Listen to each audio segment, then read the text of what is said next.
to the SEGA Lounge, a podcast that is all about Sega in all of its forms, the music, the games, the community, and all things in between.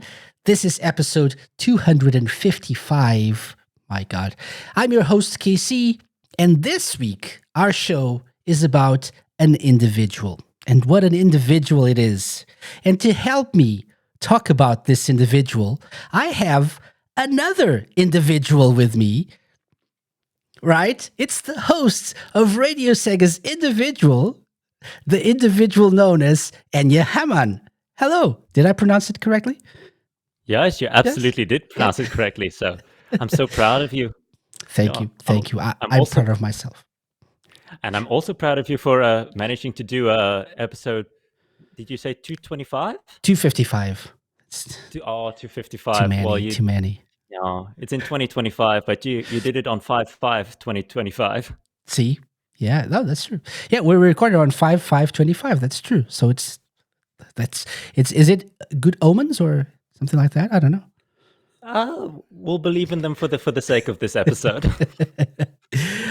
Enya Haman, the person who, when I thought about this episode, which, by the way, for people listening in, is about the individual known as Hiro, or Hiroshi Kawaguchi, a man with many names. But the first person that came to mind when I thought of, I need to record an episode to talk about this amazing Sega musician, the first person was you. I thought, I need to get Enya on the show. We need to discuss this man's music and his legacy because, and let's frame this for people listening in, people who might not be aware. So Sega and Hiro himself, we will talk about a little bit during the show, shared that he got an appreciation letter from Sega in time for his retirement, right?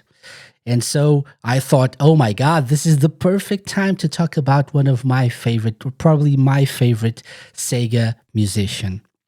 However, he also mentioned that he's not really retiring per se. So he's working in his second form at Sega. I don't know, maybe you know this. Is it something like, was something lost in translation here? No, I would say he's a bit of a quirky guy in the way that he talks a little bit vaguely about stuff and sort of expects you to know what he's talking about. But this is, yeah, I eventually did manage to figure it out thanks to a person who I sort of collaborate with at VGMDB, who's also an English teacher in Japan. I'd say the general concept of this form of retirement is that technically the age at which Japanese people retire nowadays has been bumped up to 65. That's when the companies have to let them go and start giving them retirement pay. But a lot of companies, they still hold the old 60 as sort of the day to get retired. The day to get retired. Yeah, the age, yeah. The age to get retired. And then they sort of make a whole big thing out of it. And then for like the next 5 years, you can, if you'd like, you can rejoin the company. We won't make a big hassle out of it, and we'll still pay you the same, but you don't have to do as much work. So your second form is sort of like a half job, I suppose. It's just, you could say. Now he's working part-time. Yeah, okay, part-time. Okay. Yeah, let's say that. That makes sense. I'd like to imagine all the part-time workers can look up to Hiro now. Yeah. Yeah, but that's nice. It's nice that they got a little letter, or not a little, sounds like, or it looks like very official and very. I have no idea what it says because I should have looked it up, but you probably do know what this says. No, I didn't read it. Okay. I feel like I know what it says. Yeah, because I've seen. I have a feeling, even though it looks so fancy, I think it's a little copy pasted because I've seen the old version that Masaru Setsumaru got when he was like had like 10 years under his belt, and I think he mentioned that everyone just kind of gets a copy paste version, Probably. Yeah. even though it looks like it, like the president is speaking directly to you. Yeah. Yeah. Yeah. Fortunately, they Probably did at least says change that. Hmm? probably just Yeah. says like thank you so much for your service or something. Yeah. Yeah. At least they Mm. changed the name of the president. Yeah. Imagine like copying and pasting and not changing, not updating the version of the letter they give to people. Oh, that would be very embarrassing. Very embarrassing. Yeah. And like Hiro is not happy there. He's like, see what they did? See what they gave me? They didn't even change the name of the president. He's For holding it up shame. like a wanted poster Yeah. or a missing poster, even. Awesome. So we're going to talk about Hiro. And for people who are not very familiar with Hiro or Hiroshi Kawaguchi, we'll talk a little bit about him. But before that, Enya, it's your first time on the show. And I want to know a little bit more about you in terms of like, as a Sega fan and as a music fan and a music connoisseur, and a connoisseur of both, of Sega music, perhaps. That's where both things intersect, I believe. So, first of all, first how did you first know about Sega, learn about Sega and Sega games? As I remember it, like the first exposure I probably had with Sega would have been like around 2007 ish, but not really knowing about it as being Sega. Like I remember seeing when I was at a Toys R Us, I saw like on the screens they were playing Mario and Sonic at the Olympic Games, so because of course that was relevant at the time, and like that was one of the first times I ever saw Sonic was him up against Mario at the Olympics. And Nice. I think one of the first Sega games I actually played would have been Universe at War, which I know it wasn't developed by Sega, but they did exclusively publish it. And I think it was supposed to like launch a bit of a franchise, but sort of didn't end up happening. I was very big into real time strategy games at the time, so Mm, that's how I okay. would have known about something relatively obscure, I suppose. Yeah. Yeah. Mhm. And No, please keep going. Yeah. yeah. I think the very first time that I had like sort of a relatively formal introduction to Sega was a video by the J-Wits, who I was watching at the time because I was interested in Pokemon, and he Mm, primarily did Pokemon related videos. But he had a video about his top 10 Sega Genesis games. So that was the first time I learned about things like Echo the Dolphin and Gunstar Heroes, Shinobi 3. Wow, that was a lot. Oh, even the X-Men game was mentioned on that. okay. Yo, Nice. yo. But at some point I ended up playing most of those since they were like the things that I knew existed and were like well regarded at least by the someone I trusted. And then I think I was fairly absent from Sega, I suppose, for quite a lot of my childhood until sometime early on in high school when a friend of mine started like really introducing me to Sonic music. I remember he was a real big fan of the music for Metal Harbor in Sonic Adventure 2. Same. Yeah, Same. Yeah. yeah. And then that sort of began a relationship between the two of us and another friend of ours where we'd sort of find new video game music to share with each other. So I ended up introducing them to Jet Set Radio Future and to Nights into Dreams and Space Channel 5.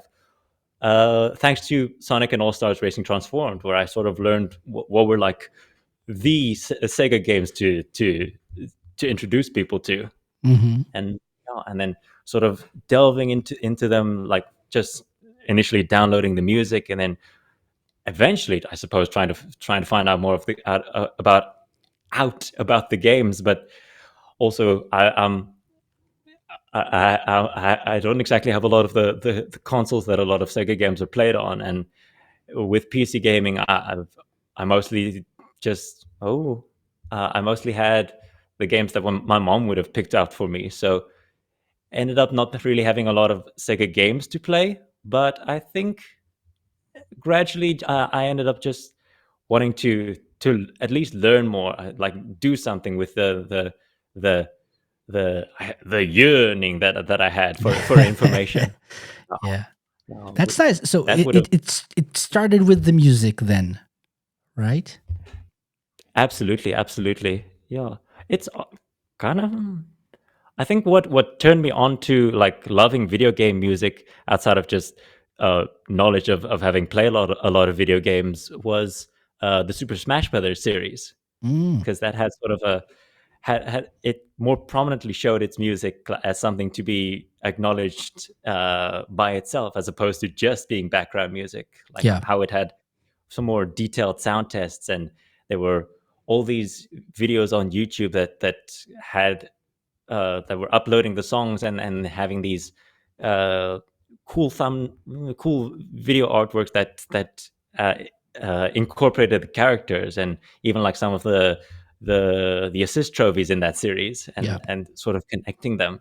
And And they even, when they announced characters, they sometimes also announced soundtrack or tracks that were in the game and who composed them. They invited people from other companies to remix some well-known tracks from other series and stuff. So they made a big deal out of it as well, right? So that was part of it, I'm sure.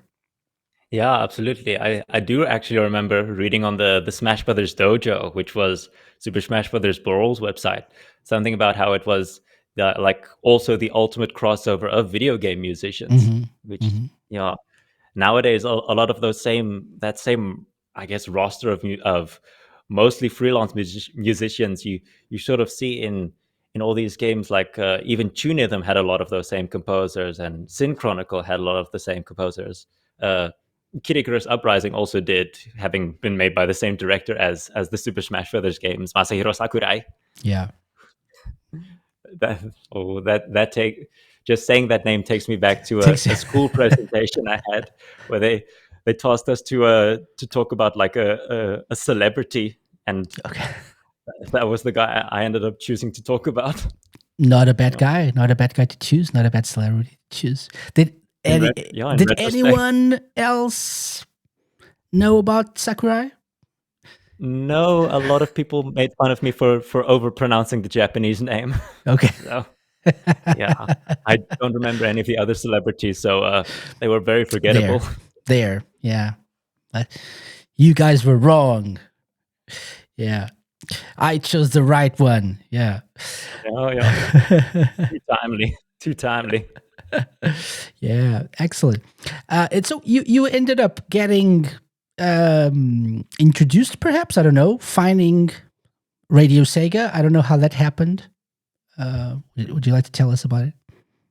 That would have been in 2019, thanks to Hideki Naganuma. That Mm, was I was fairly new to Twitter, and he was one of my first follows. And I don't remember why he was talking about Radio Sega at the time. I know, of course, he's sort of lightly affiliated with the station, since we've got a bumper of his voice. But yeah, he yeah, recorded that for us. that's so fun to hear every now and then. And yeah, Radio Sega was also the start of me joining Discord, because it was like the first time I've really seen like a Discord banner to get more involved in the shows, and it was one of the first times I'd heard like someone who wasn't in the same room as me mention my name, because of course, like the first shows that I heard were Hidden Palace and Saturday Night Sega. So that was super fun to have that experience and start sticking around. Mhm. Well, yeah, Yeah, and you did. So it's been a while, and you're now part of staff and also a show host. So for people not familiar with your work around Radio Sega, you are one of our playlist managers. I would say the playlist manager, probably. But you do all of our weekly, mostly weekly updates to the playlist, add stuff, work on already available stuff. Remaster them a little bit in some way, and also you're the show host or the host of Individual, which is all about Sega music related individuals.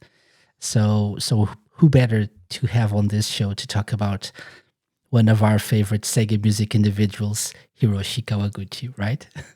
Yeah, yeah. Who actually has also always for the 3 seasons or series of individual that we've had, he's always been the first episode. Each of them a sequential sequel to the last, and of Hmm. course an improvement and improvement every time, and always talking about narrower and narrower stretches of years as I ended up. Yeah. I Yeah. won't say I added filler, but I did go a little bit more in depth with each year. I don't mind because I think this, and I'm gonna just outright say why I decided to do this show, because I think when I think of like people who were influential in the world of Sega, and not just in the world of Sega, but like their influence surpasses the world of Sega. I probably think about Yu Suzuki in terms of game developers as the main one, and I immediately think about Hiro as the person that I associate most with Sega music. Everyone likes Takenobu Mitsuyoshi. I love Takedude as well. But I think it's like, for me, Takenobu is here and Hiro is a little bit above Takenobu because of his portfolio and his legacy. So I remember back in the day, I don't know how many years ago, uh, I had to, or I decided to do like one of those filler shows on Radio Sega. Probably one of the regular shows wasn't airing that week. And I thought I could do a Sega mix, which is something that we sometimes do on Radio Sega. It's a very nice format that I enjoy very much. But then I decided, no, let's do something different. Let's do a show about Hiro and his music, because I don't think, just like a little bit like with Yu Suzuki, where people like or love certain games that he worked on, but they don't really give it too much thought into who developed this game, who produced this. Oh, it was Yu Suzuki. He's the mastermind behind this. And people don't really, I think he's a little bit underappreciated. In terms of music, I think that's the case with Hiro as well. People probably know many of the songs he composed or arranged, but don't know he was the man behind them. And so what I decided back then was to do something I called the Hiro Appreciation Show. And I played some songs by Hiro. And this is all coming full circle, because when I was thinking about what should I call this episode, which I haven't decided yet, but it could be the Hero Appreciation Show as well, because that's what we're here to do. Right? Yeah. Let's go, Hiro. So Hiroshi Miyawuchi, right? Later Hiroshi Kawaguchi, which is probably the name that people know him best by. Also known as Hiro, his like nickname of Yeah. sorts, Or right? Master Hero. That's also a nickname on top of the nickname. Nice, yeah, Master Hiro, Hiro-sama. Yeah. Uh, so why would you say? I was babbling all about this man. Do you agree with anything that I just said about him being underappreciated? About him, what's your take on that? I would say, yeah, he is. In the same way that a lot of video game composers inevitably end up being underappreciated, but also like uh, I did see in 140 seconds VGM. Oh, geez, it's always difficult when I'm working with multiple groups that have VGM in the name. 140 seconds VGM that posts all those like 2 minute excerpts of songs.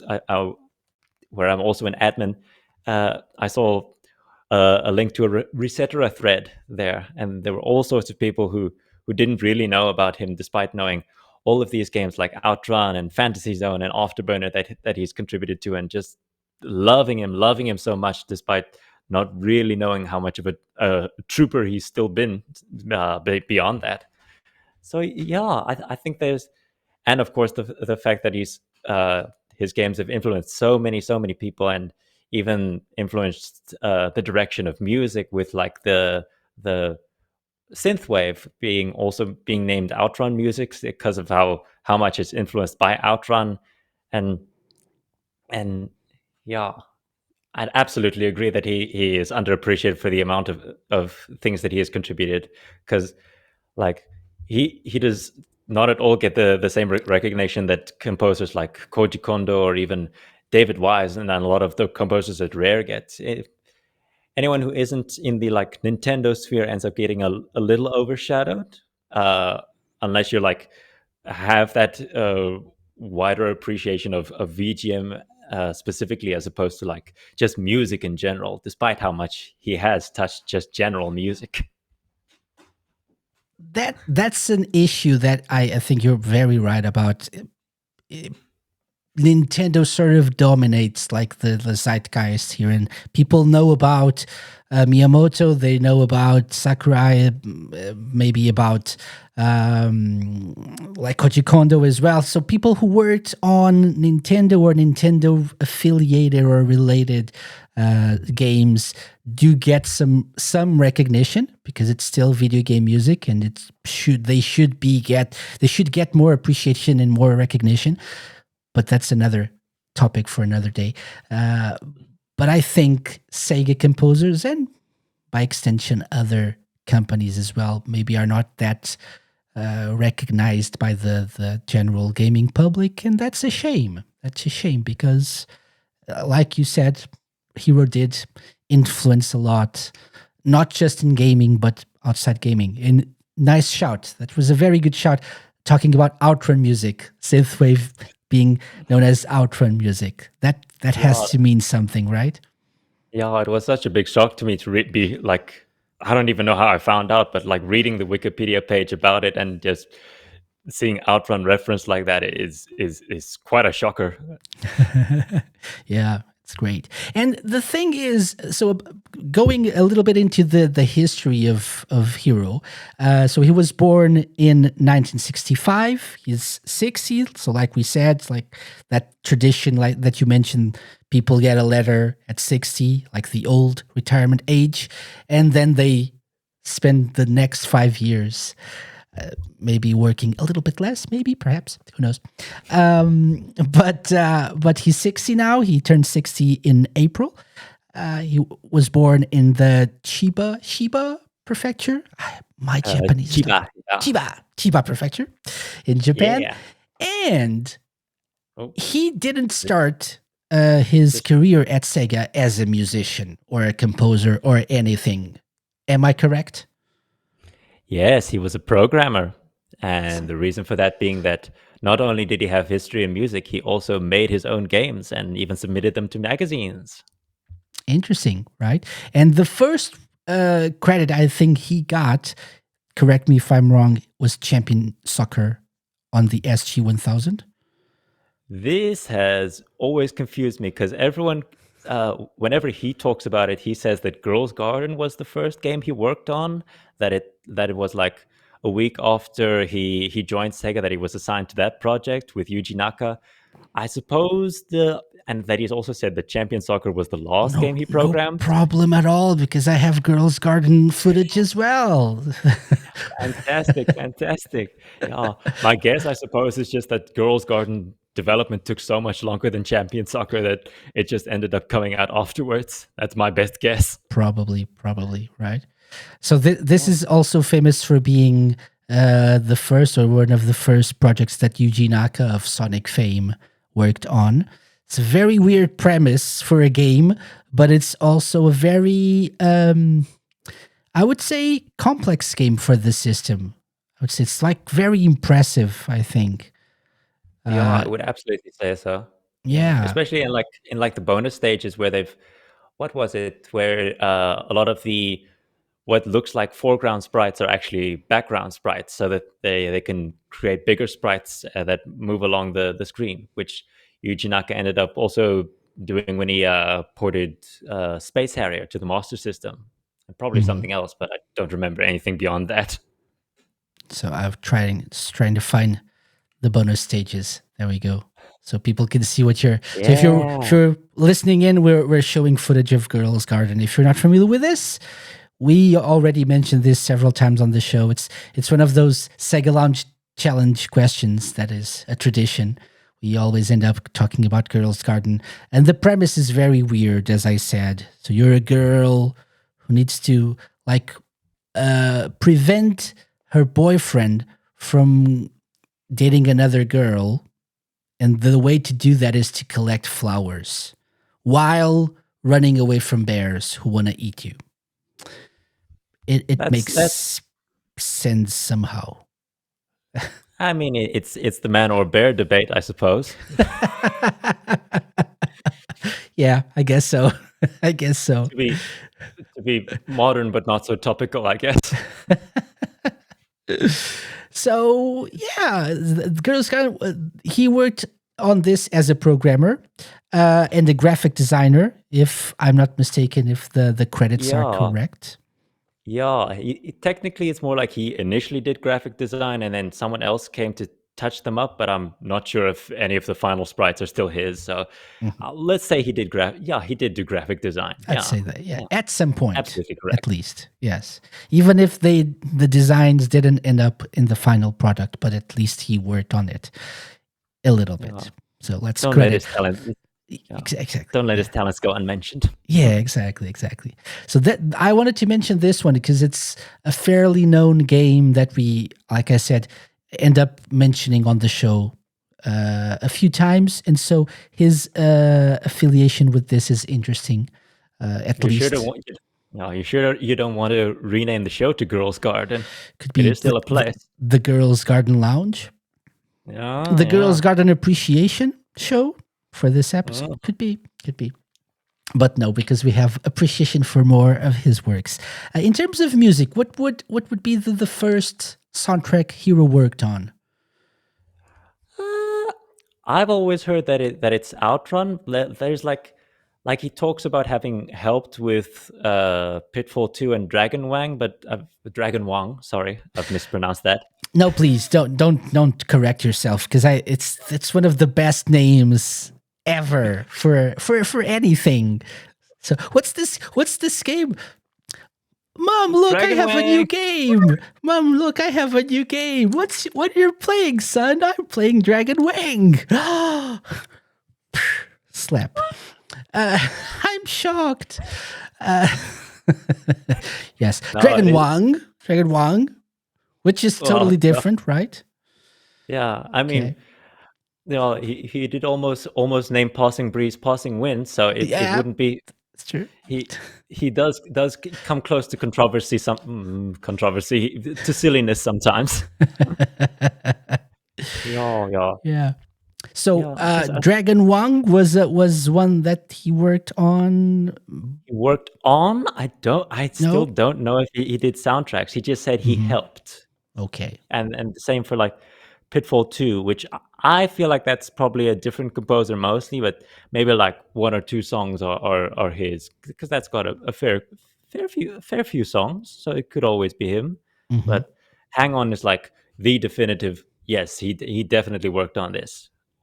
Although he didn't program the music themselves, I think that was Yoji Ishii who was probably also the composer of Pitfall, but yeah, at least we've got the title theme from that and the main theme that uh, I remember when it was ported to Shenmue, there were some people who were quite surprised that it actually had some drums because they weren't getting cut out by the engine sounds anymore. Yeah. So hang on. It took me a while, but we have footage from Angle. Hang on. Yeah, there we go. Yeah. I I can play have Hang On. I have to say that the main theme of Hang On is one of my favorite Sega tunes of all time. I Yeah, was actually looking. I change the like what I say are my favorites every now and then. But I went back and looked at the playlist for a show I did on Radio Sega. Radio Sega's Top 40 Countdown, the 10th anniversary special, was I picked 40 of my favorite Sega tunes and I arranged them somehow to make a top 40. The order is not final. Maybe like the top 10 maybe is actually in order, but the rest is just random. Uh, but this is on there. This is at number 11, the main theme of Hang On. So, Wow. which because it's not just about the quality, it's also about the memories and the nostalgia of it. So I do have a special place in my heart, or there's a special place in my heart for Hang On and Super Hang On in particular as well. No, I'd absolutely agree. I'd say with nostalgia and stuff, even no matter how much respect you can have for the craft of something, is if there isn't like that personal connection, that sort of bit of self love that the song gives you, then it can't be one of your favorites. Yeah, Yeah. that makes sense. Yeah. Mhm. Yeah. So one of probably the first one that he somehow worked on the music of, right? But you mentioned probably the one that he is most, I don't know, what do you think are his most recognizable soundtracks, or I don't know. Yeah, I feel like it has to be Outrun, not just for the Outrun itself, but also all of the different rearrangements we've had of those songs throughout the history. Like when you look at the Outrun 20th anniversary soundbox, which is like 11 disc long, and most of those are just rearrangements of those classic four songs. Yeah, yeah. Yeah, I for mean, sure. yeah. I feel like maybe in Japan there's a little bit of advantage to Afterburner with how much it impacted the Japanese scene, and like taking it back to Super Smash Brothers, the Bayonetta stage has the Afterburner music in it as well. Yes, yes. I But would I mean, say also it could have maybe Outrun Space place as well. Harrier. Yeah, Yeah, probably the main I theme. think you were leading me into that. No, I was just thinking because it's hard to say what I can't speak for other people, right? So I would probably say for me, Outrun is up there as like the number one. When I think of Hero, I think Outrun first. But Mm, then I remember the Space Harrier theme also played as the BIOS music in some Master System yeah, models. So maybe there is a lot yeah, of people who have nostalgia for that. And so yeah, if absolutely. they ended up looking up who composed that, maybe they saw the name and said, okay, so when I think of Yeah. Hero, it's Space Harrier, maybe. It's also interesting because like Sega Game Music Volume 1, which was like a best-selling album from back in the day, released by what is it, like Alpha Records, that has both Outrun and Space Harrier on it. So those are like the battling soundtracks for his like best-selling album, I suppose.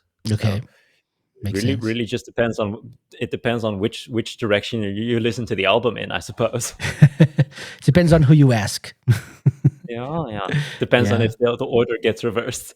Yeah. Reference to Passing Breeze and Splash Wave having their titles reversed on that album. Yeah. It depends on if we end up having Passing Wind on the album. That will probably like make Outrun the number one without a doubt. Yeah. Yeah, yeah. The memories of Passing Wind. Oh, for sure. With the blonde girl next to you on your Ferrari, your red or red, not Ferrari, maybe Yeah, Ferrari. Depends on the which version is of Outrun you play. yeah, yeah, yeah. The Don't go for the Sega Ages one. It's just not good enough. Exactly. It's a random red car. Yeah. Mm. Random red car, random red car. Yeah. It might be the supercar from Action Fighter, which also Mm. did a couple contributions to. Well, don't know if he did the car theme for that one though. I wish he would just tell us which song which song was his. So that's an issue as well, right? It's not really a Hero exclusive issue. Maybe not so much for him because we actually get a lot of or have a lot of credits from him, and we know what he worked on. But it's sometimes hard, especially in terms of Japanese composers and Japanese developers, to know what people worked on. Maybe not so much these days, but in the past, especially, they didn't get credited or they didn't get credited at all, or they used pseudonyms or nicknames, and sometimes you Yeah, don't really know yet who that random initial individual is, yeah, yeah. right? And then and then also there's times when they completely just forget about the games that they ended up working on. So that also makes an issue. Some people have to end up telling Hiro what games he worked on. You know, So that tells you a lot about a person's state of mind as well. Like, oh yeah, I did all these soundtracks. I worked on them and I moved on, right? And you're like, no, but these are such amazing and iconic soundtracks. Sure, if you say so. yeah, I wrote them in my sleep. Yeah, just came to me in a dream. Yeah, yeah. What would you say are other, and for you especially, like personally, what would you say are other important soundtracks that Hero worked on? Yeah, for me, it's definitely been Power Drift has always been one of my favorites. It just with all the massive songs that it has and the diversity in those songs and the advancements in like instrument sampling that he pioneered, I suppose, with Hang On and Space Harrier and Afterburner, which this continues the sound of, which with more drum samples and guitar samples, and now he has trumpet and bass solos as not solos, no, just slap bass samples, and then uh, I also always end up grouping it alongside the Sega Ages port on the Saturn, with which several of which he did as like almost 10th anniversary tributes to the originals, and getting to revisit classic games and uh, bring out different ideas that were maybe rejected in those games, like for example silent language, which for this game was supposed to have a melody, but then he just couldn't think of a good melody, and eventually left it melodyless. Then for the Saturn version he created a melody, and then later he rearranged it again and decided now it's better without a melody. So it ends up showing how that also ends up showing how a composer ends up reevaluating their old work and digging up old ideas, which I really appreciate to learn about. Mhm. Yeah, And it's yeah, great that they have that opportunity, right? Not everyone probably had that opportunity, but having time pass, being still available and willing, and have, being given the chance to work on your early compositions and rework them, reimagine them, that's probably a good feeling as well, right? yeah. Absolutely. I've definitely had joy in revisiting some of the old work that I've had, and of course, people, of course, they have cringe at their old works, but I think that's just the catalyst for a rework and for a rehash, I suppose, and a Mhm. reboot and all the re's And a that you can think of. remaster and Yeah, yeah, but that's also a good sign, right? Imagine going back to your earlier works and say, "Oh, this was amazing. I've never done anything as good as this since." So that's got to be sad. yeah, yeah. It's obviously sad when the fans think that way and you think a Mm. completely different way. Oh yeah, that's a good point. And that tends to happen, right? Yeah, yeah, In games and in songs, and yeah, that's probably any artistic work. That's yeah, actually a yeah. good point. Yeah. Even when you're like creating your own works, sometimes you'll like rework them, and then eventually you'll start to think, nah, it was better when I had the original idea. So let's just go back to that, and you end up having fans end up getting that experience in over a much longer period of time. Yeah, yeah, that's true. That's true. So Power Drift is one. Would you like to mention any other uh, near and dear to your heart soundtracks? Yeah, I've the other game of his that came out that same year as Power Drift was Dynamite Ducks, which I've always really liked. It's with its cheesy references to pop music of the time, like the songs by like a song by Stevie Wonder, for example, and the way it continues that fantasy zone sound with more like goofiness and not so much trying to aim for the cutting edge, but just going for musicality and diversity in its own right is so charming to me, and Yeah. the melodies in it are lovely, and uh, And by the way, for Sonic fans, If you're not aware of this game of Dynamite Ducks, and if you're watching the video version, you can definitely tell something is familiar. So the Yeah, character, guns like Shadow the Hedgehog. yeah, exactly. This is what they were thinking. This Shadow the Hedgehog is actually a spiritual successor to Dynamite Ducks. That's what we wanted to say. So you're welcome for this amazing Sega game trivia, Sega education. Yeah, moving on. No, I'm kidding. So,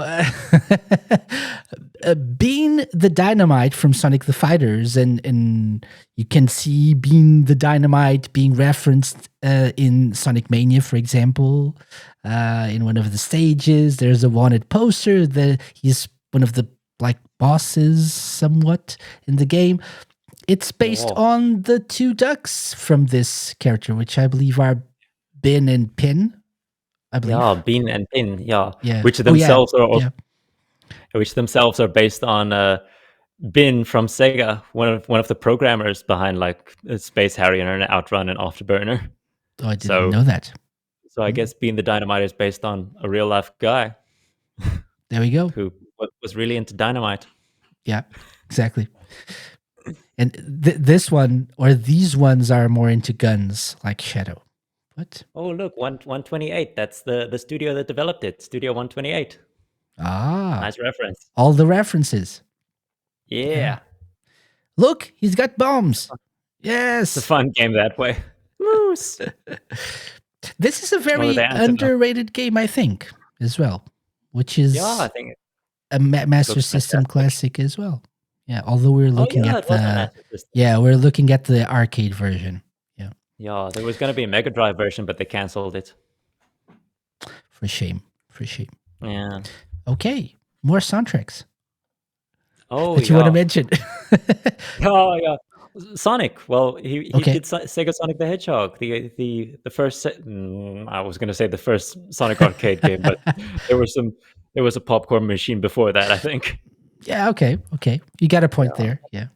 Yeah, yeah. But like Sega Sonic the Hedgehog, it's always something like it's like 10, 12 minutes long total, but I always enjoy putting it on and playing the drums to it because it's such a has such a fun energy. And I know only like four of the songs are his, but Trap Tower and Eggman's Tower are absolute classics. Yeah, even if a lot of Sonic fans don't know it because of the game's relative obscurity and uh, Sega not bringing back that music enough. But I remember listening to the Sonic Mania soundtrack for the first time and hearing that Trap Tower remix. It was an absolute jam to hear.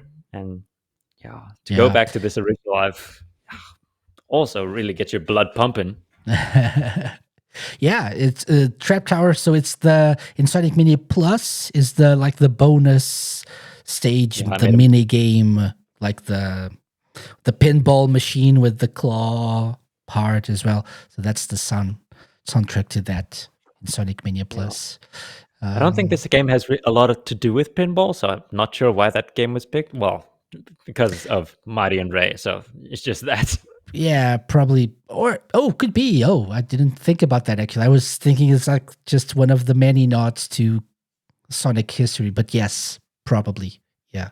That makes more sense because of Mighty and Ray. Yeah, now that I think about it, yeah, let's go with that. Yeah, Because it's yeah, they're in Sonic Mania Plus. They're like the big additions to Sonic Mania Plus, so it makes sense. Yes, yes, that's yeah. If true. I remember correctly, they also have like the Volcanic Vault song as like for a little bit of a cutscene in that game. I actually don't remember where it plays.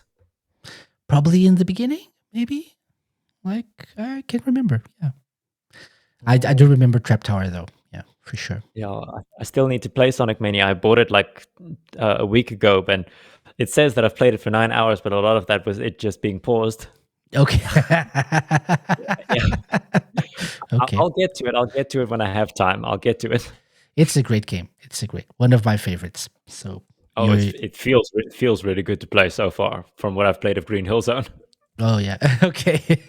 And And all the Blue Sphere stages, I've had fun with those. you can go to the sound test as well. So and enjoy that. There is a sound test. Like in all Sega games back in the day, they all had sound tests. That's why I think that's why I love Sega music so much. It's not just because of the games, like playing the games and listening to the songs. We had the sound tests, and so we could go into them. We used to record them, hook the TV to the stereo with the tape recorder. We could record the songs into like a cassette tape. I'm so old. I'm so old. I'm mentioning things that people don't even know. What's a TV? No one knows what a TV is. Um, This reminds me of like I saw in the Outrun 20th anniversary box how like composer Fumio Ito also has like an autographed cassette tape of his recording of the Outrun soundtrack. see, So I think you've got a thing in common. yeah, there you go. So, but I didn't. Mine wasn't autographed. I didn't Oh, autograph mine. I should have autographed my own cassette tape. So I could say, see, I have an autographed tape. But no, yeah, sadly no. it's not easy to. Well, it is easy to write an autograph that just says Hiro on it. No, mine would say just Casey. It's my Even autograph on my tape. even simpler, Even better. simpler. Yeah, easier. Okay, so Sega Sonic the Hedgehog. What else would you like to mention? Oh, oh, I've got I've definitely, I've. It almost feels like cheating, but I've got to mention Code of Joker Pocket. I really love the songs in that game. That Hiro got to remix some songs from the original Code of Joker arcade game, and two of Yuzo Koshiro's songs for that. They ended up like all four of his songs ended up on the Hiro Remix Works album, which is like a whole compilation of him remixing other people's music. And oh, the Times to Stagnation remix is just absolutely gets me. It, And now we're gonna get such a a great copyright tune. strike because of that. You'll Man. have to deal with it.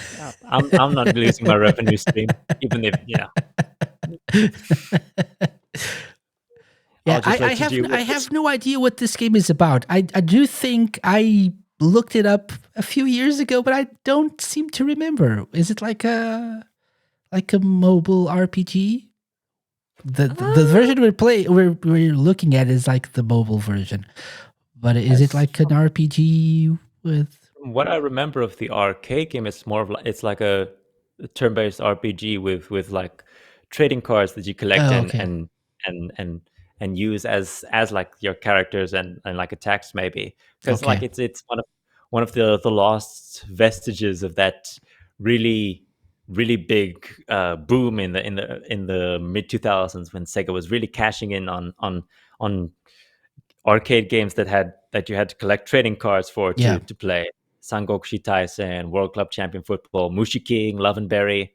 It was basically like just this and Sengoku Taisen around it still at the time. Mhm. Well, Okay. I guess they did bring back Mushi King eventually. Yeah. Yeah, In the Yakuza games, you can play that as well. In a way. yeah. Yakuza makes everything eternal. Sexy Beatles. Uh, Sexed yeah, up Beatles. sexed up exactly. More. That's more appropriate, more accurate. I mean, Appropriate. not appropriate, more accurate. Wrong word. Think before you speak. Exactly. I never do. Yeah. So, kind of Your mom Joker is very Pocket, ashamed of you. getting us back on track. Yeah, yeah. Oh, one more game that I do also love, but more people will have heard of is Virtua Fighter 5 Ultimate Showdown. Virtual what? Yeah. Okay. No, no, it was so awesome to like see Hero working on a Virtua Fighter game. That it's and to have him do all the best songs, of course. To Of have him course. do like that that that really trancy theme for Wolf and like right there, Kage. That is the very stage that Hiro's music plays on, and it's just this awesome trance techno sort of song. And the Eileen song is awesome because like he incorporates this deserty vibe, but also brings in the Chinese music that he composed for Sangokushi Taisen.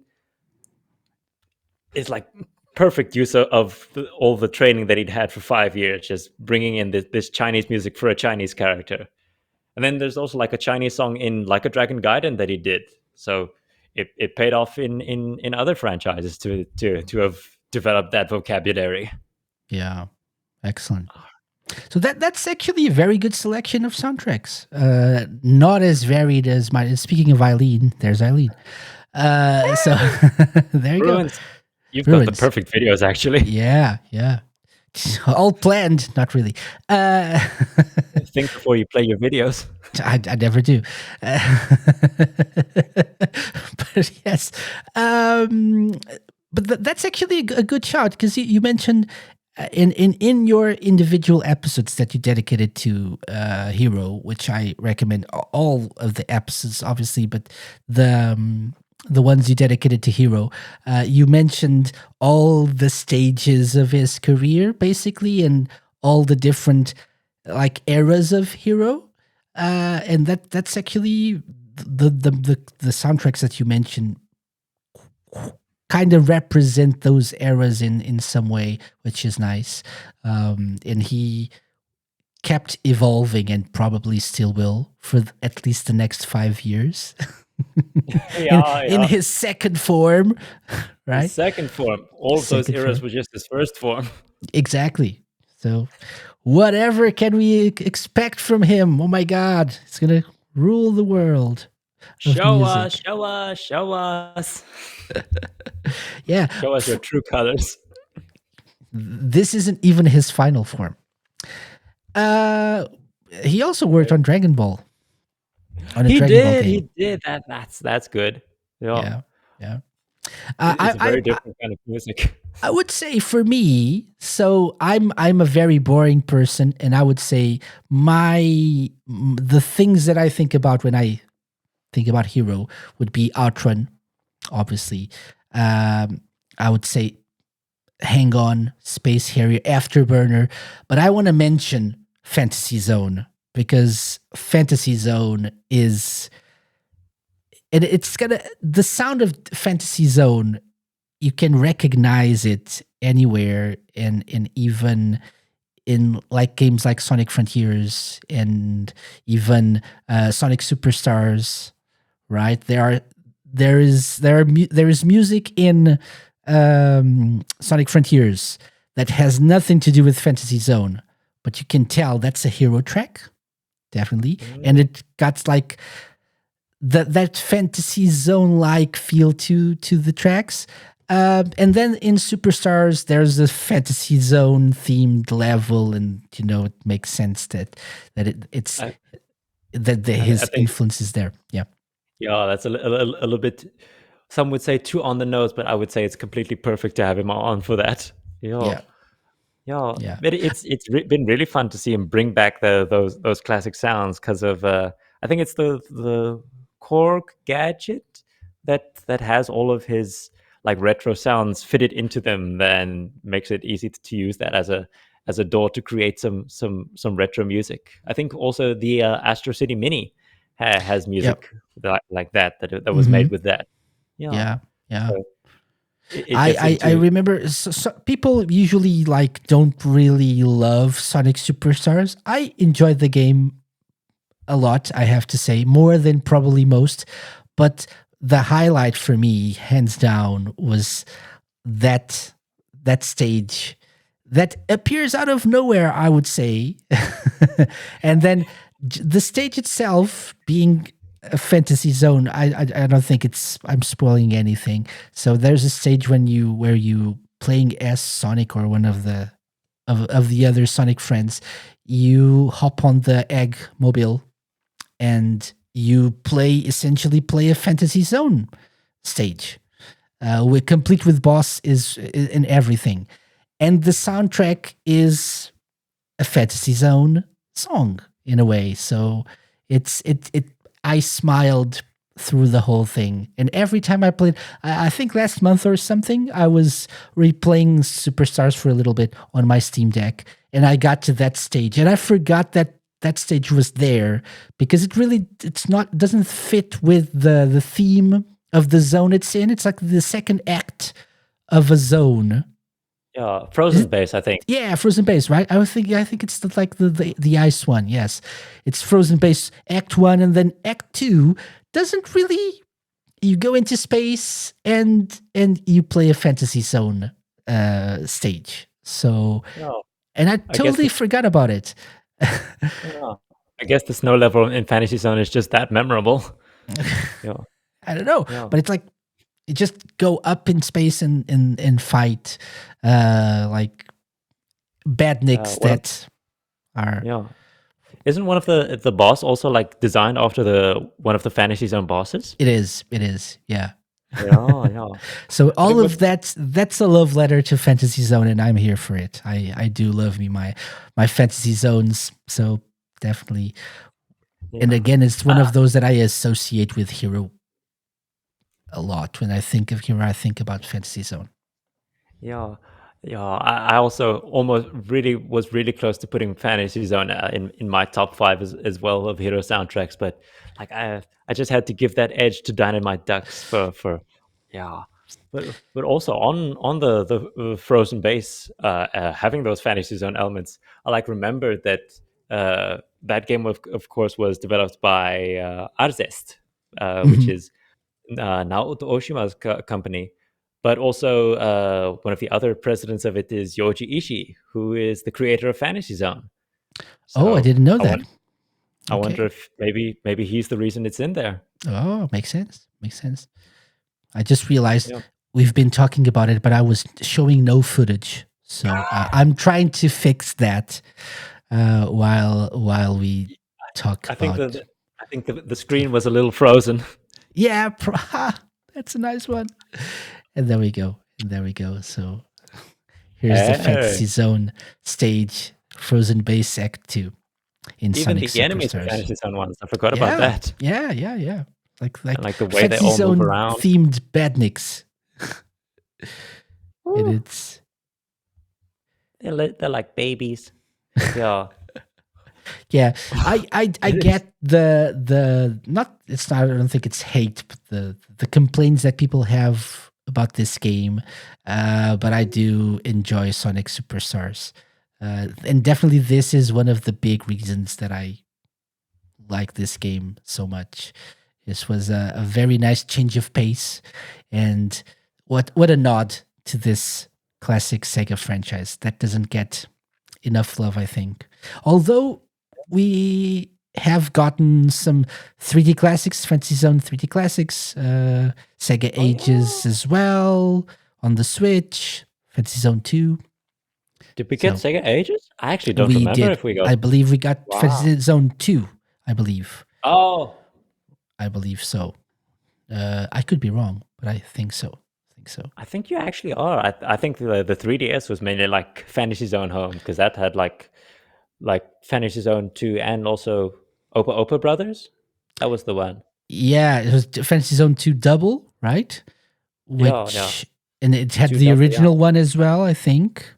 I could look it Mm, up. But yeah. And I also like there was the one of the compilations, one of the classics collections, or as it's known in outside of Japan, yeah, had also yeah, like the Master System version of Fantasy Zone with the new FM sound. yeah.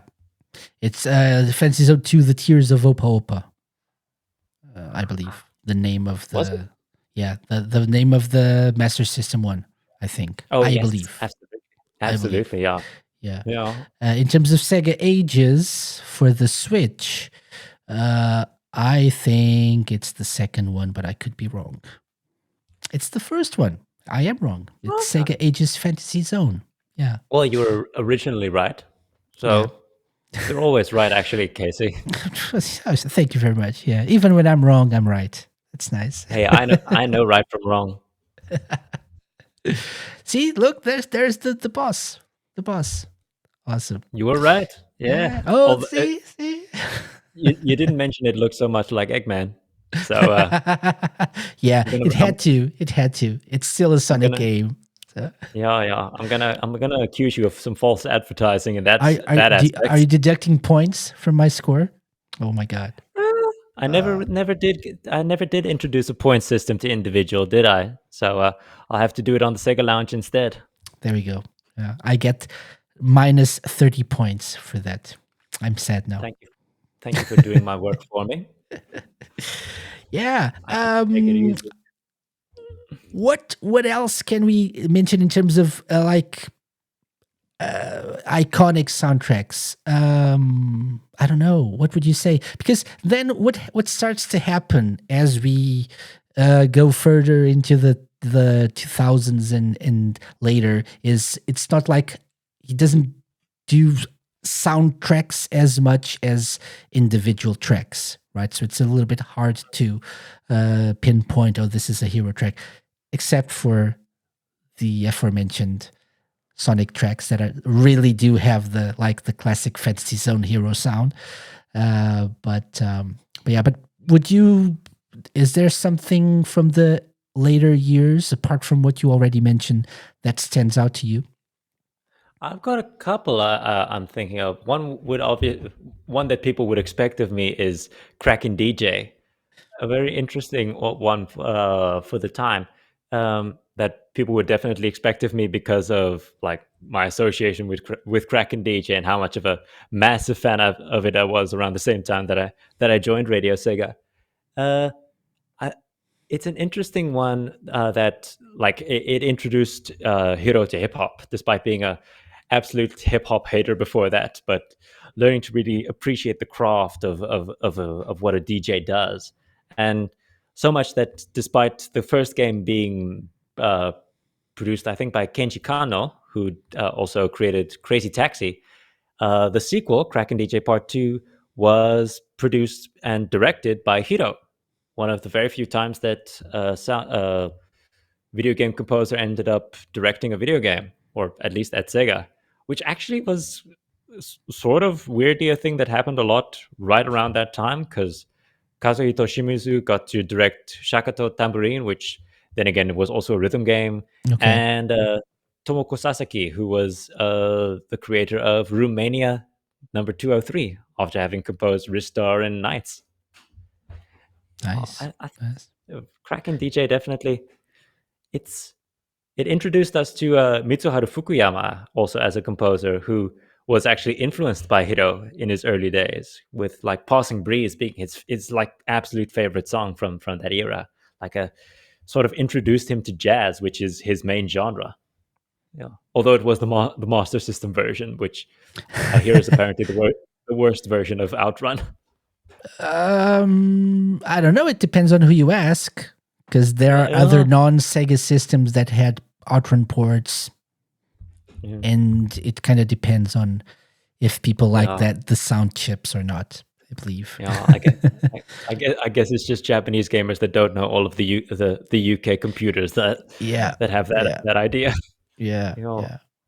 yeah, but it's But Kraken DJ is like a Radio Sega classic as well. I think I did have a lot of fun playing the different songs on Radio Sega, and and like it's different kind of game. It's like one of those games that probably one of the last few, if we're not counting like My and Chunithm and stuff, that really bring out that Sega craziness at the arcade. Like you're a DJ, so like do your DJing, of yeah, course. it's got a super fun vibe. And Mm. speaking of My, this is like My is sort of like the successor to Kraken DJ. Mhm. Even has like a whole bunch of Kraken DJ songs in the first version, and the first few generations of My were also Heroes like projects because he was the sound director for those. So he ends up like kicking off this whole uh, rhythm game revival in Sega's arcade scene, which is before he ended up getting booted off them and doing Sangokushi Tyson instead. Crack not Kraken DJ. My is also very famous for being the first washing machine simulator in an arcade, That we obviously. know of. That we know of course, yeah. So revolutionizing uh, kitchen appliances forever in the I, arcade. abso- I Yeah. absolutely agree with you. It's a it's a it's a mark that it's a point in history that we will all look back on with fondness for Exactly. generations to come. For Yeah. generations to come. The gameplay of My is madness, I have to say. This is very tame right now. Where we're looking at is very, very tame. But he's probably It playing on easy or something, or super easy, or because people have like their little gloves and like just go all over the place. Yeah. Yeah, it would be lovely for me to play because I am a percussionist, so smacking things is my forte. Okay. I don't think I have the I don't know the not just the skills, but even I'm not synchronized enough to like be able to do this. I would be like, oh my god, I just like tap Yeah, everywhere and everything and smash things and just break the washing machine. yeah. Yeah. Although compared to me, you do have the advantage of a higher frame rate than I do, so you do have you've got a couple things going for you. Probably. It would Yeah. it like be a blur? No, no blur. So it's just like, No, yeah, absence of blur. It would all be absence of blur. Okay. very pinpointed. I was looking at the video that I was showing people, and there's a related video that's called "An Introduction to My, the washing machine rhythm game." See, so yeah, for Hey, generations to come. Yeah, hey. we're gonna remember this. Yeah. Also, I think one of the I know the usual My mascot is like a lion with the My shapes around its head, but then I think there's also an alternate mascot that like is just a more conventional washing machine with a lion eyes and mouth on it.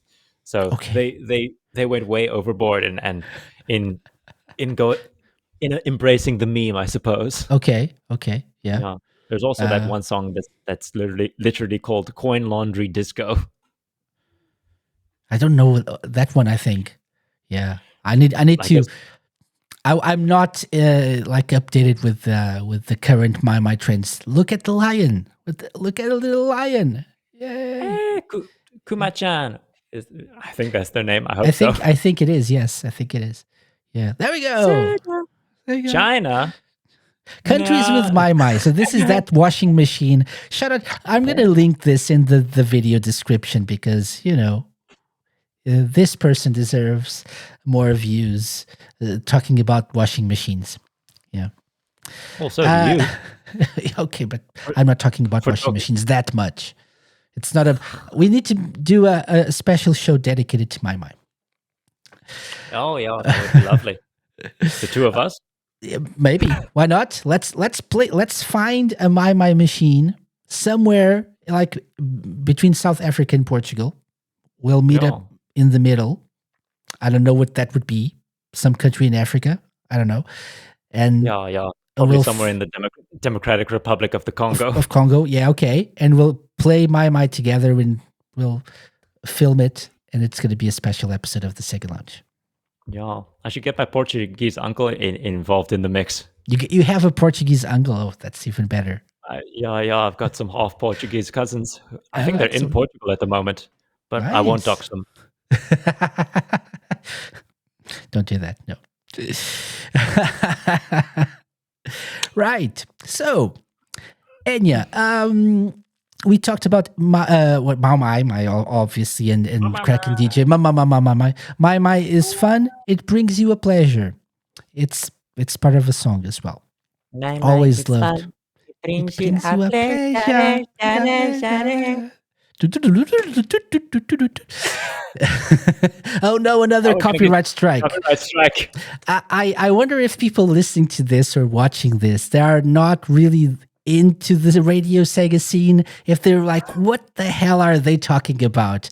And if you are, please look it up. Please get yourself familiarized with My and Kraken DJ and And all Radio these Sega. other and Radio Sega, obviously, and Individual, and obviously also all the crazy and amazing works of Heroes, because it's worth it. It's worth it. One that I remembered, Tetris Giant as well. Another crazy, totally different Really wanted to soundtrack. bring that up too, but you've Re- beaten me to it. oh, there we go. There we go. I'll try to find footage of that. Decaries, right? Tetris Decaries, I think. Decaris! Decaries. Tetris Decaris. Decaries. Okay. Yeah. Yeah. With I all have the footage. idol singers in them that like I think that all of them were voice actors for like one or two Sega projects before then. Pretty sure one of them voices one of the Sega Hard Girls actually. Oh, probably. Yeah. Might be like SG Are the 1000. Sega Hard Girls? Is this prior to the Sega Hard Girls project? I believe so. Yeah. Yeah, I think this is 5 years exactly because Okay. Sega Hard Girls was 2014 or was it 2013? Might have been. I don't Really? remember when the So long ago. My God. yeah. I I'm don't so remember when the old. visual when the vis yeah, not the graphic novel when that came out. I'm Mm. pretty sure the animated series was 2014. You might be right. Yeah. Late 2014, perhaps. I was doing Radio Sega's Top 40 countdown at that point. And it was It might have. all the rage because I started in September 2013, so it was probably like the later part of 2014. Every week we were watching it like religiously, and we talked about it on the show as well, so it was a big thing back then. Yeah. Yeah, I think I ended up catching it because I ended up getting into Sega in high school.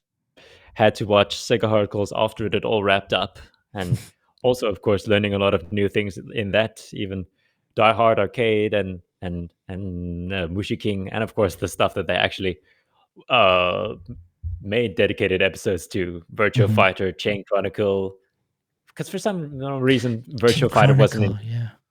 Yeah, and Border Break, which I'm a little bit known for as well. Yeah, yeah. That was Yeah, but the I first one of that. remember Chain Chronicle. Sega went all in on Chain Chronicle at some point, and Yeah. but then, like all mobile games, it didn't No, last. it's still going. Oh, it is really I right think now. it is. Oh my I god, think it is. I stand corrected. It at least made it to a 10th anniversary celebration. There was, Meanwhile, yeah, but is the game still going? I was seeing videos about it around Oh, that time and like a year afterwards. But I don't think I've seen it in a little bit. So maybe they have retired it by now. mm, I know okay. that Sin Chronicle didn't last over a year, so Mm, the sequel didn't manage to catch on. But yeah, clearly, the original had some staying power. okay. In Japan though, because I remember The service global ending version. in the Yeah. in the Western version didn't last too long either. Yeah. Yeah, I never caught that one. Okay. Didn't catch the bug. Yeah, I did for a little bit. But again, like all phone games, just for a little bit. it is very strange the rare ones that do manage to like keep going because like nowadays I think it's Shin Megami Tensei DX2 Liberation and there's the whole the Fist of the North Star Revive one. Uh, There's a Like a oh, and Dragon one, isn't there? There? there was. Is it still on? It definitely caught on for a little bit, but I'm not sure. Or is it like a crossover between something else and Like a Dragon? I can't remember. No, Maybe no, it is. there was Ryuga Gotoku Online. Oh, yeah, that is. That's it. Oh yeah, yeah. I Oh, think were you so. thinking maybe you were connecting the Fist of the North Star game to the Hokuto ga Gotoku Fist of the North Star No, Lost I think Paradise? there was also something we talked about in on this show in one of those news roundups. There was like some sort of crossover between another Japanese mobile game and Ryuga Gotoku, but I can't remember what it was. To Yeah, be fair, most of the successful or even the non-successful mobile games these days, especially in Japan, end up being carried by their crossovers. yeah, that's true. Yeah, yeah, yeah. Oh, Yeah. apparently there is still stuff from Chain Chronicle coming from Japan. I think. Well, Yeah. good on you. Maybe or maybe not. I can't tell if it's recent or if people are just sh- shooting videos of Chain Chronicle from the old versions or stuff. I don't know, but there we go. Yeah, this No, sounds or this is this looks very familiar. Yeah. Yeah, Yeah. well, actually, our from because most of my like image of Chain Chronicle is still from the Sega Hard Girls episode because I Okay. never actually played the game. It ends up feeling way different because I just imagine the Sega Hard Girls in that scenario. Yeah. Okay. So Enya, we're about to wrap things up, but I still wanted to ask you about something about the influence of Hero, not just in the world of Sega, but outside. When we were talking about like what should we discuss during the show, and this is the Hero appreciation episode of the Sega Lounge. So part of appreciating someone is like being influenced by them, learning from them, and carrying on their legacy, I guess. Do you feel like it's visible or maybe audible? Huh, the influence of Hiro. See what I did there? Is it audible in other composers' work or not so much? Is it noticeable in other ways? Ooh. This was one that I sort of knew beforehand that this was something we might touch on, but I was thinking, how much do I actually know about other composers? And A lot. unfortunately, there's no. The truth is, not a lot. I had a Nintendo phase, and then I had a Sega phase that's just kept going. I I mentioned Mitsuharu Fukuyama, who was like influenced enough by Hiro to like actually get into jazz and eventually join Sega as a result of that, and had like a big influence, big impact on Outrun remixes. And I know Shoji Meguro is another one I can mention. He was influenced by Hiro. Shoji Meguro, for those who somehow don't know, despite him being one of the more famous Japanese video game composers. Probably. Yeah. He composed Persona 5. Yeah. So enough said. Eh. Yeah, yeah. Hiro and Takenobu Mitsuyoshi were also big influences on him, and it's I suppose it makes sense. He's got like a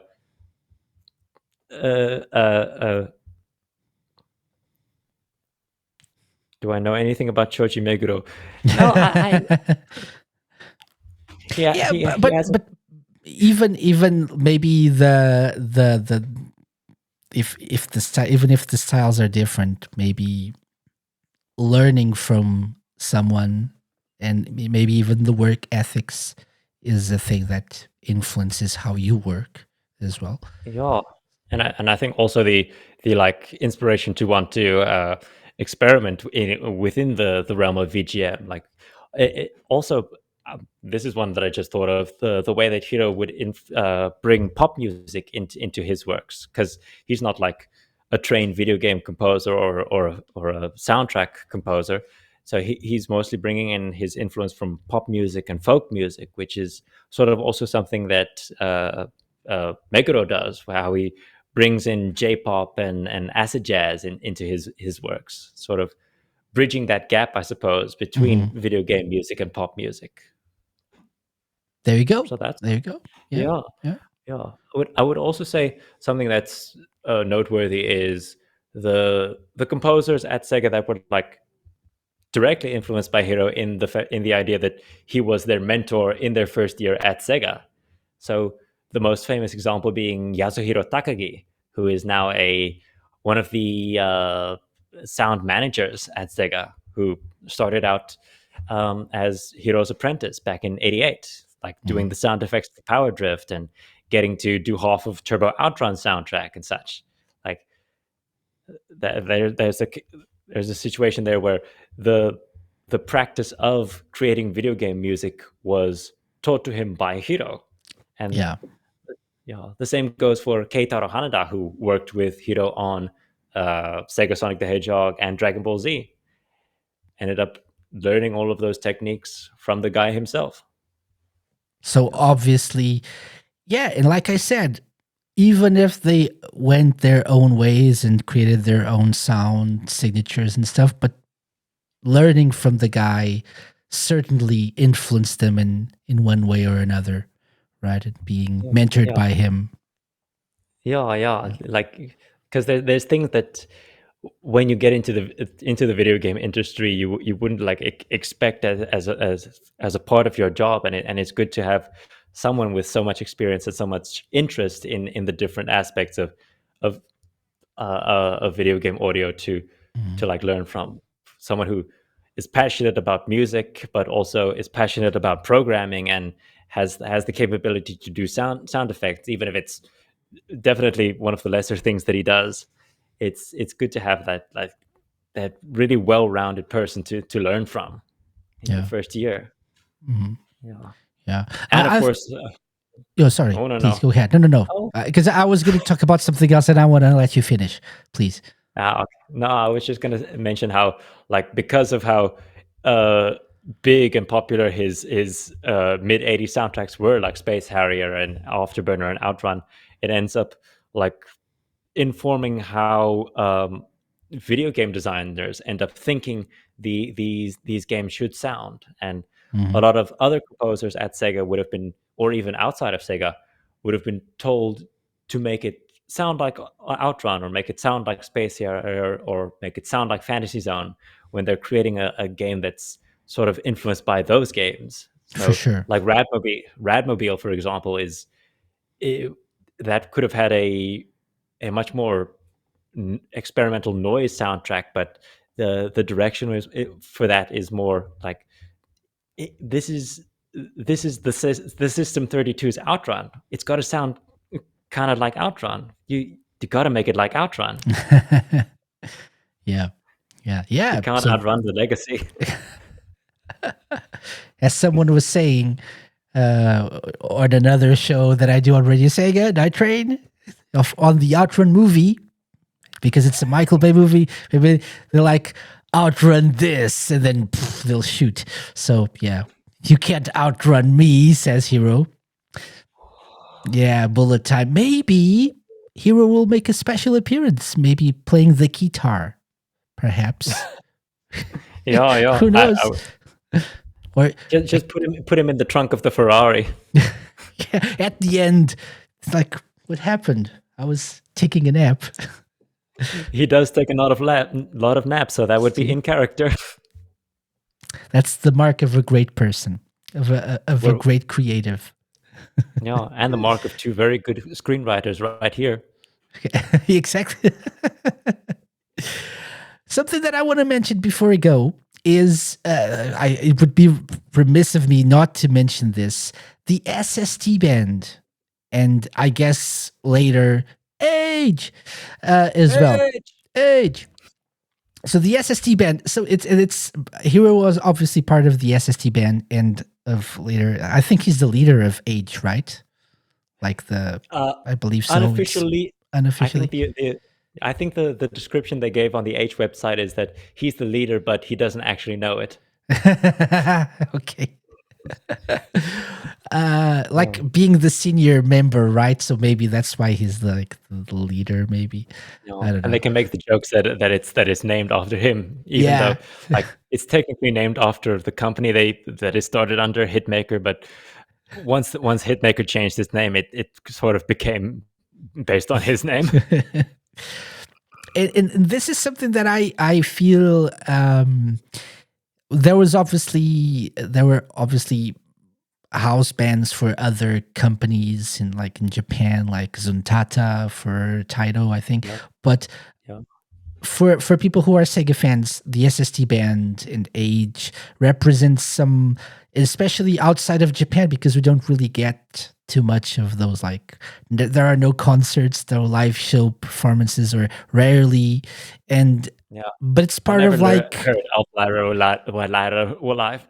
yeah, I couldn't say the Capcom bands names.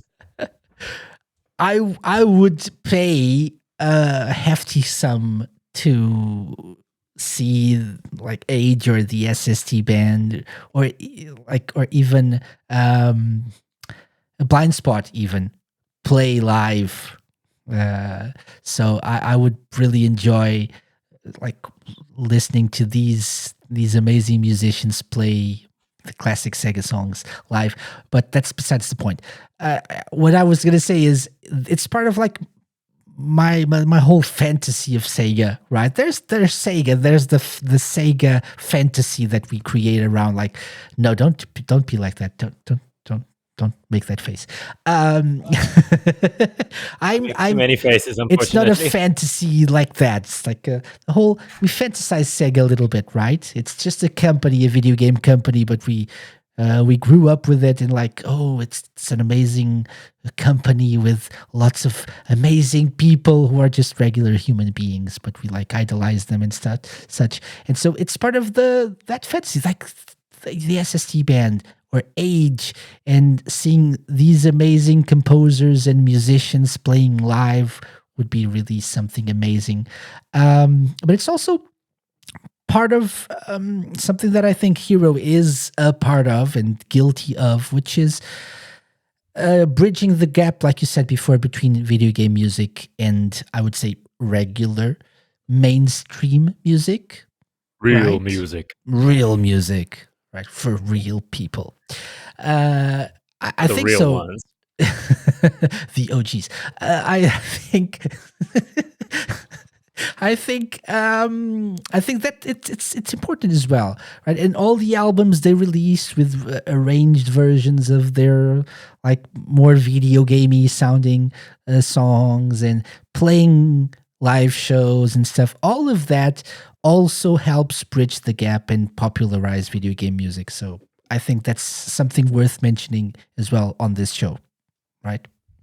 Yeah, absolutely. The way that it ends up, like how it coincided with the more prominence of putting out video game music CDs and such that uh, Pony Canyon and such were really big on. Which technically Namco started that whole thing, but Sega was like ended up really like co-commandeering it. Like I think I heard that that Sega sort of had a stake in some of the companies that were pushing that, and like even after even after that group, that those companies sort of uh, went their own direction and started making their own publishing labels and such.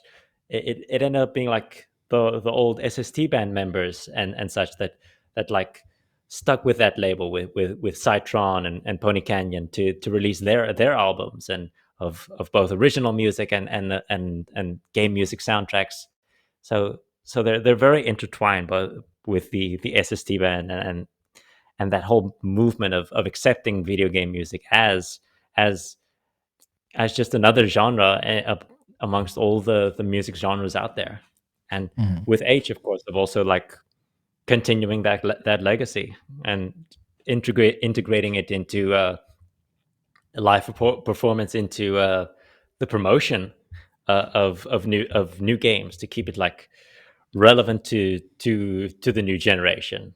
Like we see Sega continuing to do that with the Chain Band that promoted Chain Chronicle and Mhm. Metasequoia that promoted Border Break to like entertain people as in-house musicians at all these events and tournaments. It's part of that legacy. Yeah, for sure. So again, another part of, I guess, not just Hero, but also Hero's influence, right? Mm. Yeah. Yeah, even though he slept through most of it. So again, I would urge people to not just research about Hero, but also to listen to all of them, but especially the 3 Hero themed episodes of Individual on Radio Sega. Do that. Do that. Highly recommended. So Tune in to your to favorite live show. I was gonna sing the whole thing because I practiced earlier in the day, but I ended up not. Yeah, I don't want to make the show too long and sing the whole thing. if you're not sure or you're not really aware of what that was, radiosega.net. Why not? Why not go to Radio Sega? You're listening to the Sega Lounge. You're a Sega fan, so go check out Radio Sega. You know, it's where this whole thing started. So do check out Radio Sega and go to your podcast app, right? Where you follow this show and go follow Radio Sega's Individual as well. Look it up. So And if you're not, you should definitely go to the Sega Lounge website, or even subscribe to whatever channel you're watching this on, and or the podcast app that you're listening to this on. Subscribe to the Sega Lounge to make sure that you catch every single episode every single week, See you and next. re-listen to every single episode. See you next week, guys. Bye. That was a perfect ending. Not yet, because I haven't said something that is important that I wanted to end this show on, which is my favorite song for my favorite Hero soundtrack. I'm so unoriginal, but it's Magical Sun Shower. So yeah, there you go. It's part of my. I was just looking it up. I placed it as number 5 in my top 40 favorite Sega songs. So that's it. Enough said. Yeah, number 5. Great. Number 5. Yeah. Okay. So, Enya Haman, thank you very much for joining me. It was a real pleasure to talk to you, to get to know you a little bit more, and to let people know you a little bit more, to share the love for Hiro and his works. Where can people find you online? Oh, well, first of all, thank you so much for having me. It's been great to talk with you outside of those few times when we were at part of the MagFest panels. So it was good to have that one-on-one with you. You can find me, I suppose, on Blue Sky. I don't remember what my domain name actually is, so just look for it in the show notes. And yeah, well, it'll be there. Just look up Enya Haman. It's a very specific name, so I don't think you'll find a lot of different people with it. I would also recommend checking out the Sega Retro page for Hiroshi Kawaguchi. I'm in the process of writing a big section on that about his early life and his career, and some of the writing of that sort of helped me remember some details that I could say on this show. So that's good. I always There we like, go. hey, he's got a very modern face there. Yeah, I always like every now and then writing a big article about a composer's history on Sega Retro. It's it's sort of related to individual, but with less jokes in it. Well, maybe I could spice it up. Probably. Like make it a different color so people understand it's a joke. Yeah. Oh, also go to radiosega.net and maybe check in with our Discord server.